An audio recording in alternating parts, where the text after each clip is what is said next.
გამარჯობათ მეგობრებო, მოდით დღეს პატარა ისტორიული რაკურსი გავიაროთ ბოწვრის აღმოჩენა, მოშინაურებასა და გავრცელების არეალზე.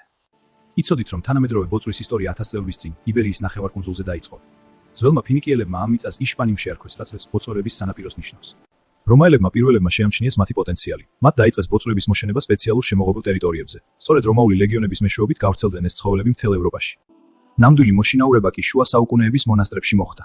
ფრანკი ბერები მათ გალიებში ზრდიდნენ, რამაც საფუძველი ჩაუყარა სელექციას და სხვადასხვა ჟიშების ჩამოყალიბება.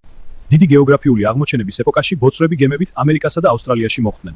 მათ ადვილად აითვისეს ახალი გარემო და დღეს ისინი დედამიწის თითქმის ყველა წერტილში გვხვდებიან.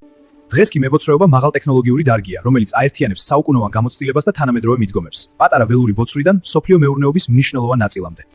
დღეისათვის არსებული ასეულობით დეკორატიული თუ სამეურნეო ჯიში სწორედ იმ ველური ესპანური ბოწვრისგან მომდინარეობს. ახლა კი დაგემშვიდობებით, იმედი მაქვს საინტერესო თემაზე ვისაუბრე და აწი უფრო მნიშვნელოვან თემებზე მოგითხრობთ.